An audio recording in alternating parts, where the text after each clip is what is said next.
Hello everyone. आज हम 9th class का फिजिक्स का 10वां चैप्टर कर रहे हैं जिसका नाम है गुरुत्वाकर्षण बल। तो चलिए शुरू करते हैं। सबसे पहला जो हेडिंग आता है वो आता है हमारे पास गुरुत्वाकर्षण बल।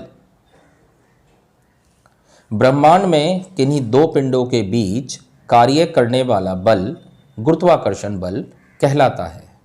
यानी कि ब्रह्मांड में कहीं पर भी दो पिंड अगर स्थित है और उनके बीच कोई बल कार्य कर रहा है तो उसे हम गुरुत्वाकर्षण बल कहते हैं। नेक्स्ट आता है न्यूटन का गुरुत्वाकर्षण नियम।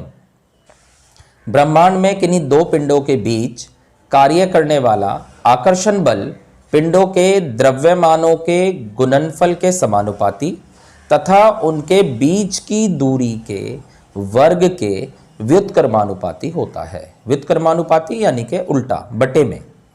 ठीक है, दो पिंड हमारे पास कहीं भी रखे हुए हैं, उनके बीच जो आकर्षण बल है उसे न्यूटन का गुरुत्वाकर्षण नियम कहते हैं। जैसे माना दो पिंड जिनके द्रव्यमान m1 और m2 हैं तथा उनके बीच की दूरी r है, तब न्यूटन के गुरुत्वाकर्षण के नियम से F बराबर g m1 m2 बटे r स्क्वायर, जहां पर g गुरुत्वाकर्षण नियतांक है। देखो m1 m2 द्रव्यमानों का गुणनफल हो गया और r जो है इनके बीच की दूरी का वर्ग हो गया और उसका व्युत्क्रमानुपाती। फिर नेक्स्ट आता है गुरुत्वाकर्षण नियतांक क्या है।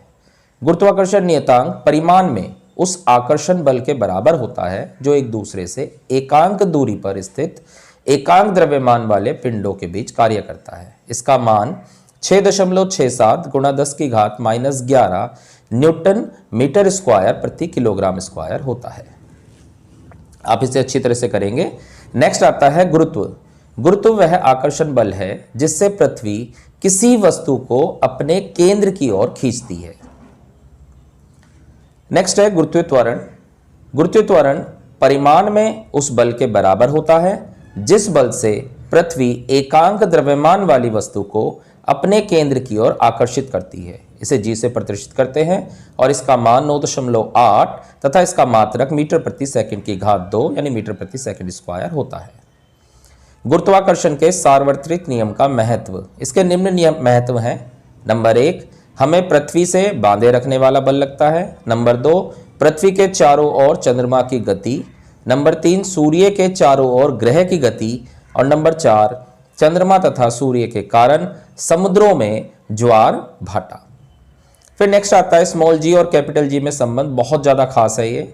माना पृथ्वी का द्रव्यमान कैपिटल M तथा त्रिज्या कैपिटल R है तथा पृथ्वी का कुल द्रव्यमान उसके केंद्र पर संकेंद्रित है। माना कोई वस्तु जिसका द्रव्यमान स्मॉल m है पृथ्वी पर स्थित है, तब गुरुत्वाकर्षण नियम के अनुसार इस पर जो बल लगेगा वो F बराबर g mm बटे r स्क्वायर। बल F के कारण ही वस्तु में गुरुत्वीय त्वरण स्मॉल g उत्पन्न होता है और न्यूटन के गति के द्वितीय नियम के अनुसार हमें पता है बल बराबर होता है द्रव्यमान गुणा त्वरण। तो इससे हम दूसरी समीकरण बनाएंगे। पहली समीकरण आपको ऊपर दिख रही है, दूसरी समीकरण हो गई F बराबर mg। अब ये दोनों समीकरण हम बराबर रख देंगे तो mg बराबर g mm upon r square, m से m कट गया यानी स्मॉल g बराबर g m बटे r स्क्वायर। नेक्स्ट आता है मुक्त पतन क्या है। जब भी कोई वस्तु केवल पृथ्वी के आकर्षण अथवा अर्थात गुरुत्वाकर्षण के कारण पृथ्वी की ओर खींचती है तो वह वस्तु मुक्त पतन में होती है। ऐसे वस्तु पर गुरुत्वीय त्वरण कार्य करता है। मतलब अगर कोई चीज हम ऊपर से गिराएं तो वो सीधा नीचे की ओर आकर्षित हो जाती है, यानी कि मुक्त रूप से वो गिरने लगती है। इसे ही हम मुक्त पतन कहते हैं। नेक्स्ट आता है द्रव्यमान। किसी वस्तु में पदार्थ का जितना परिमाण होता है वह उसका द्रव्यमान कहलाता है। इसका मात्रक ग्राम अथवा किलोग्राम होता है। ठीक है। नेक्स्ट आता है हमारे पास भार। जिस बल से पृथ्वी किसी वस्तु को अपने केंद्र की ओर आकर्षित करती है उसे उस वस्तु का भार कहते हैं। इसे कैपिटल W से प्रदर्शित करते हैं। भार बराबर होता है द्रव्यमान गुणा गुरुत्वीय त्वरण और इसका सूत्र होता है W बराबर m इंटू g और इसका मात्रक होता है न्यूटन।